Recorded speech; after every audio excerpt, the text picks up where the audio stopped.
Innal hamdalillah nahmaduhu wa nasta'inuhu wa nastaghfiruh wa na'udzu billahi min sururi anfusina wa min sayyiati a'malina.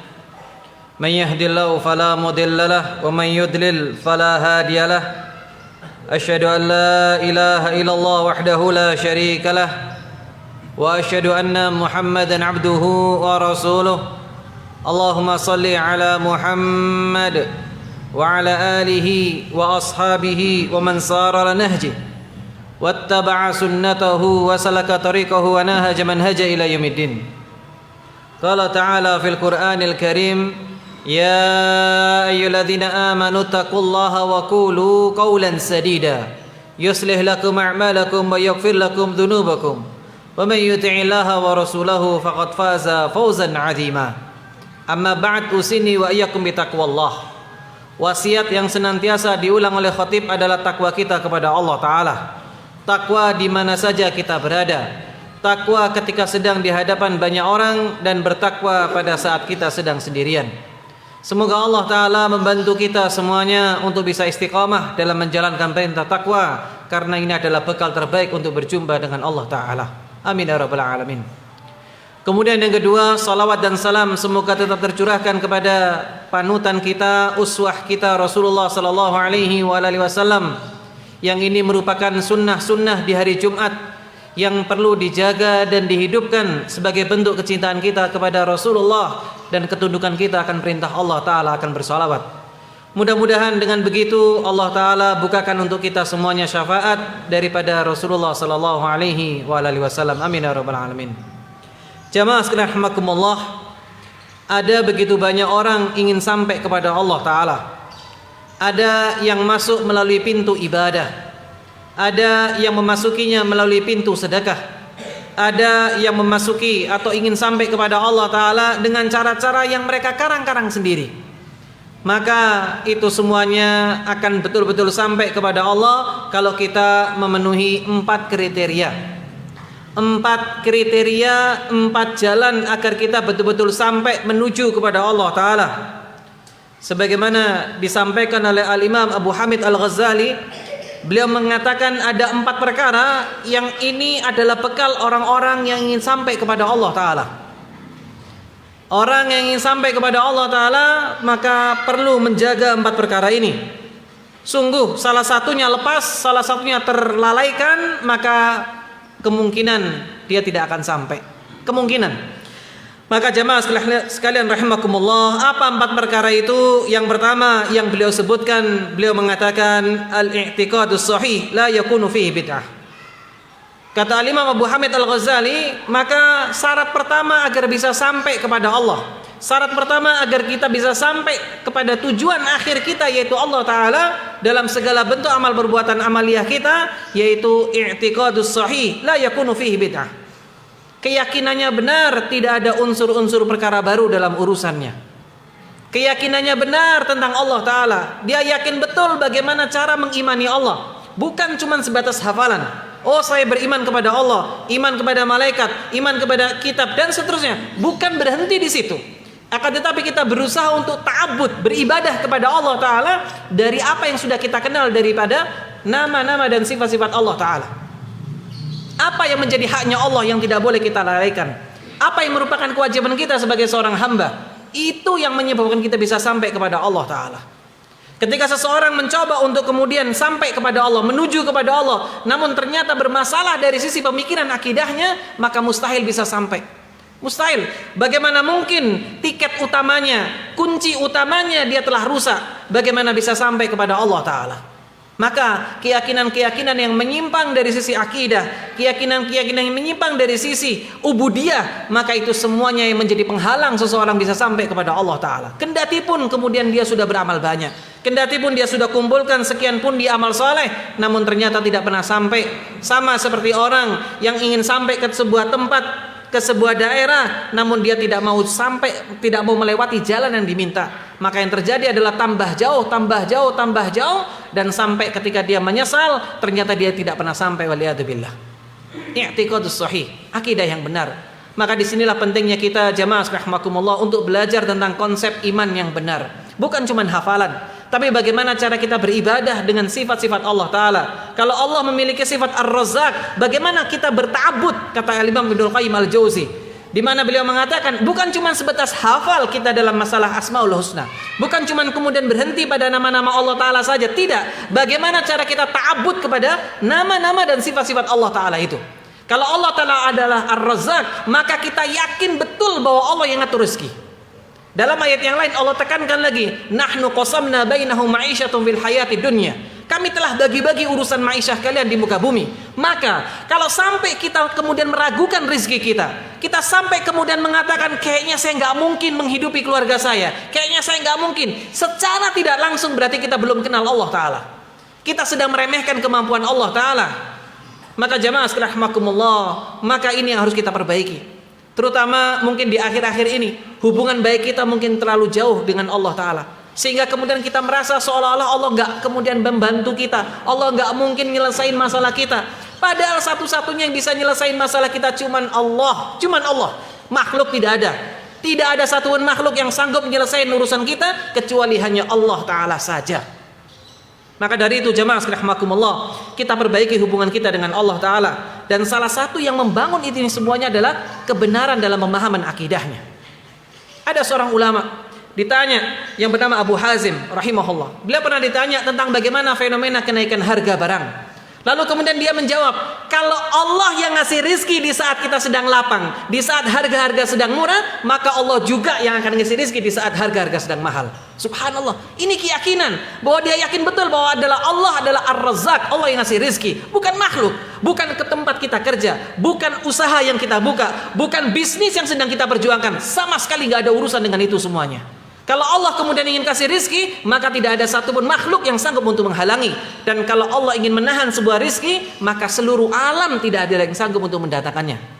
Maka dari itu jamaah sekalian rahimakumullah, mari kita perbaiki keyakinan kita dan iman kita. Dan ini erat kaitannya dengan pembahasan imaniyah, dalam pembahasan tauhid, dalam pembahasan akidah.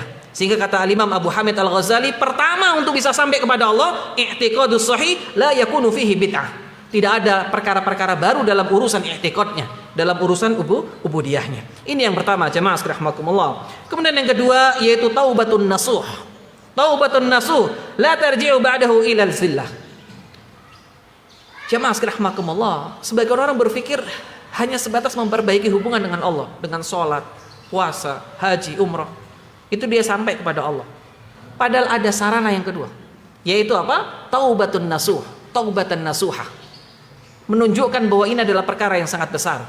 Taubatan nasuh, yang kemudian sebagian orang berpikir, oh saya sudah melaksanakan ibadah-ibadah besar, saya sudah menegakkan sunnah, saya sudah kemudian menjaga hubungan baik dengan manusia dan Allah Ta'ala, lalu kemudian dia berpikir dia bisa masuk surga dengan itu saja. La, pintu taubat tetap harus kita raih. Kenapa? Karena mungkin di saat kita sedang membangun hubungan baik dengan Allah, ternyata ada hal yang salah di situ. Ketika kita sedang membangun hubungan baik dengan manusia, ternyata ada masalah di situ.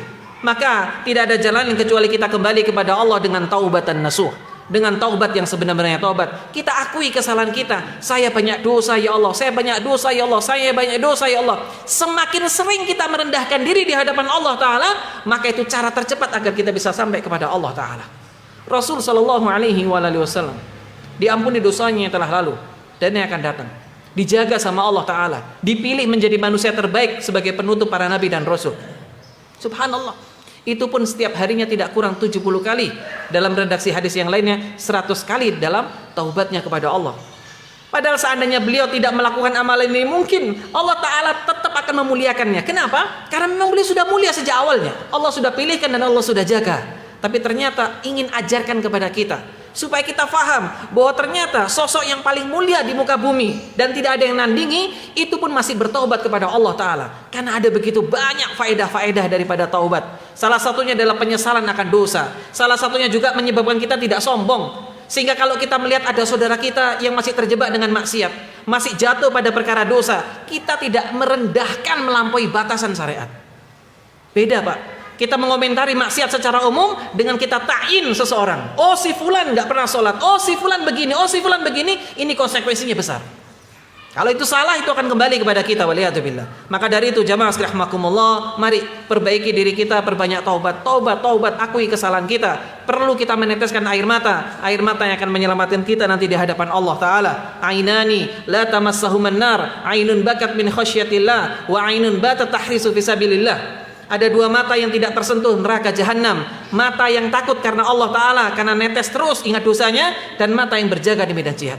Jemaah sekalian rahimakumullah, siapa yang enggak punya dosa di sini? Semua orang punya dosa, semua orang pernah melakukan salah. Bedanya orang fajir dengan orang beriman, orang fajir itu terus melakukan dosa dengan kesombongannya, sedangkan orang beriman senantiasa memperbaiki taubatnya.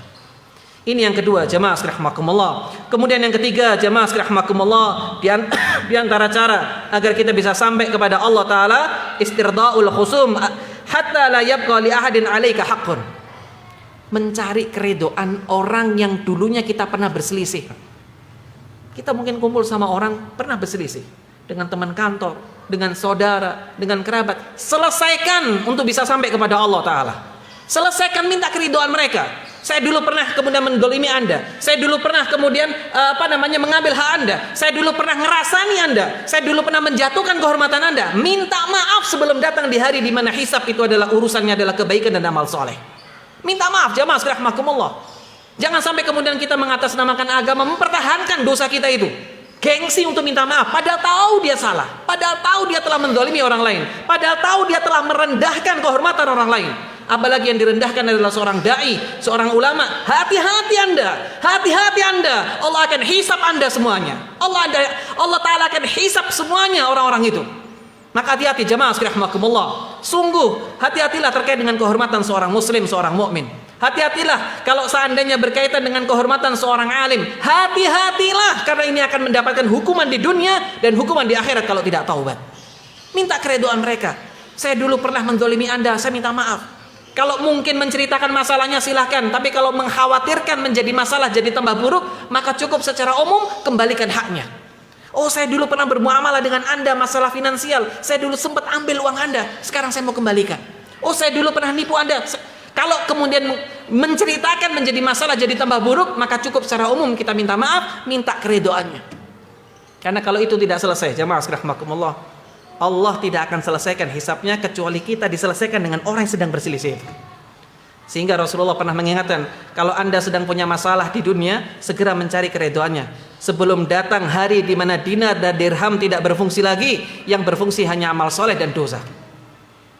Mari jemaah sekalian rahimakumullah, kita merenungkan tentang perkara ini. Kita bermohon kepada Allah Ta'ala agar kita dijaga akidah kita, agar tetap lurus sampai berjumpa dengan Allah Ta'ala.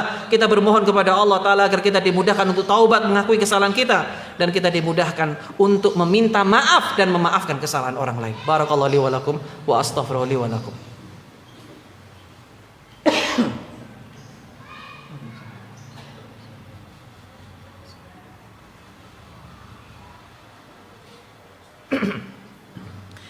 Innal hamdalillah nahmaduhu wa nasta'inuhu wa nastaghfiruh wa na'udzu billahi min sururi anfusina wa min sayyiati a'malina man yahdihillahu fala mudilla lahu wa man yudlil fala hadiya lahu asyhadu an la ilaha illallah wahdahu la syarika lahu wa asyhadu anna Muhammadan 'abduhu wa rasuluh. Allahumma shalli ala Muhammad wa ala alihi wa ashabihi ajma'in.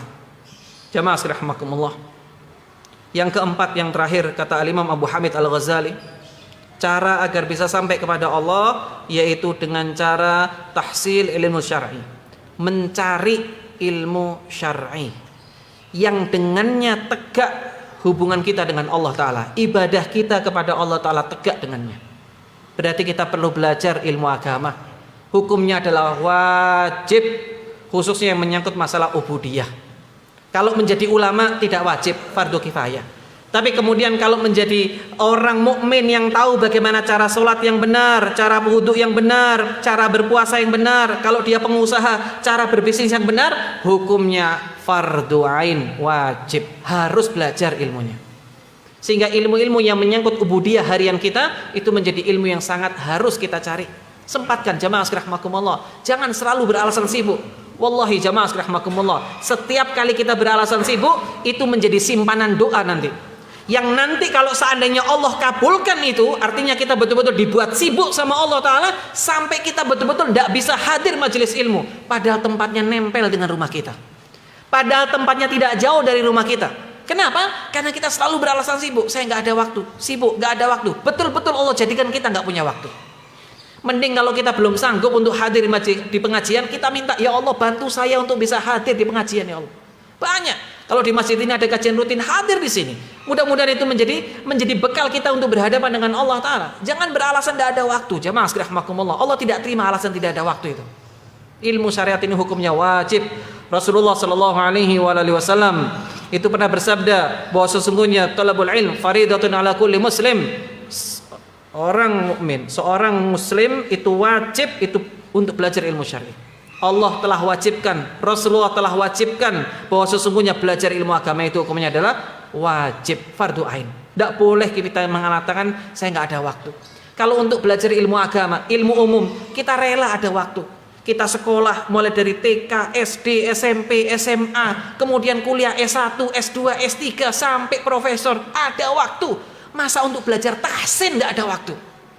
Belajar tahsin, ini untuk kepentingan akhirat kita, tidak ada waktu. Betapa tidak adilnya kita dengan Allah Ta'ala. Betapa kemudian sombongnya kita di hadapan Allah Ta'ala. Maka kalau itu kita lakukan sungguh jamaah rahmakumullah, kita khawatir Allah murka sama kita. Kalau Allah murka, Allah itu tinggal ngambil nikmatnya itu gampang Pak. Gampang jamaah rahmakumullah. Tidak harus nunggu 1 bulan. Hari ini kita dibuat tidak punya nikmat, bisa. Hari ini kita dibuat hancur, bisa. Karena Allah kalau berkehendak hanya di antara huruf kaf dan huruf nun. Fa in arada syai'an ay yaqula lahu kun fayakun. Cukup mengatakan kun, jadi maka jadi. Selesai urusan. Maka dari itu jamaah rahimakumullah, mari belajar. Belajar ilmu-ilmu dasar tentang agama, ilmu tentang sholat, ilmu tentang ketauhidan, ilmu tentang bagaimana cara kita wudu, ilmu tentang bagaimana cara kita bermuamalah. Kalau misalkan di sini ada banyak pengusaha, ilmu tentang berbisnis, muamalah yang benar itu bagaimana? Harus belajar. Oh, hukumnya transaksi online itu bagaimana? Oh, hukumnya kalau menggunakan kartu kredit itu seperti apa? Oh, hukumnya kalau berkaitan dengan riba bagaimana? Harus paham semuanya. Tidak boleh kita ngomong nggak tahu, apalagi pura-pura nggak mau tahu. Kenapa? Karena mungkin pekerjaannya masih berinteraksi dengan itu. Hati-hati jamaah rahimakumullah. Allah akan murka kepada orang yang masa bodoh terhadap urusan agamanya. Allah sangat-sangat murka. Allah tidak ridho dengan orang yang seperti itu. Kalau Allah sudah nggak ridho sama kita, Bapak Ibu, jamaah rahimakumullah, yang ada adalah kehancuran. Rumah tangga kita akan dibikin hancur, bisnis kita akan dibikin hancur, semuanya akan dibuat berantakan sama Allah Ta'ala. Tapi kalau kita fokuskan urusan akhirat sebelum urusan dunia, nanti dunianya ikut Pak. Kalau kita buka usaha dimudahkan sama Allah. Kalau kita punya bisnis Allah mudahkan. Kalau kita punya pekarangan Allah tanamkan tanaman-tanaman yang bagus, yang tumbuh, yang enak dan seterusnya. Allah yang ngatur semuanya. Maka bangun hubungan baik kita dengan Allah Ta'ala, maka urusan kita akan jadi gampang. Begitu kita balik, kita nggak mau belajar agama, jauh daripada syariat, dengan atas nama kita mencari nafkah dan lain sebagainya, maka hati-hati. Berarti nggak lama lagi Allah akan hukum kita dengan tambah jauh, yang miskin tambah miskin, yang kaya tidak ada keberkahan. Dan itu musibah bagi orang yang berakal. Mungkin itu yang bisa disampaikan jamaah rahimakumullah, 4 perkara agar kita bisa sampai kepada Allah Ta'ala. Semoga Allah Ta'ala jadikan kita semuanya istiqamah. Bismillahirrahmanirrahim. Alhamdulillahirabbil alamin. Allahumma shalli ala Muhammad wa ala ali Muhammad kama shallaita ala ali Ibrahim wa ala ali Ibrahim innaka Hamidum Majid. Allahumma ighfir lil muslimina wal muslimat wal mu'minina wal mu'minat al ahya'i minhum wal amwat. Allahumma ighfir lana dhunuba allati tunzilu niqam. Allahumma ighfir lana dhunuba allati tunzilul bala. Allahumma ighfir lana dhunuba allati takhfisu du'a. Allahumma ighfir lana dhunuba allati tughayyiru ni'am. Allahumma inna nas'aluka ilman nafi'a wa rizqan tayyiba wa amalan mutaqabbala wa na'udzubika min ilmin la yanfa' wa min qalbin la yakhsha' wa min 'ainin la tadma' wa min da'watin la yastajabu laha. Allahumma inna nas'alukal ikhlas was-sidqa fi qawli wal amal la hawla wala quwata illa billah. Allahumma tahhir a'malana minar riya' wa tahhir qulubana minan nifaq wa tahhir alsinatana minal kadhib wal ghiba wan namimah wa tahhir a'yunana minal khiyanah. Allahumma inna nas'alukal huda wat-tuqa wal 'afafa wal ghina. Allahumma inna nas'alukal huda wat-tuqa wal 'afafa wal ghina. Allahumma inna nas'alukal huda wat-tuqa wal 'afafa wal ghina. Rabbana atina fid dunya hasanah wa fil akhirati hasanah wa qina adzabannar. Wa sallallahu ala nabiyyina Muhammad wa ala alihi wa ashabi ajma'in. Walhamdulillahi rabbil alamin. Aqimis shalah. Inna sholata kanat 'alal mu'minina kitaban mawquta.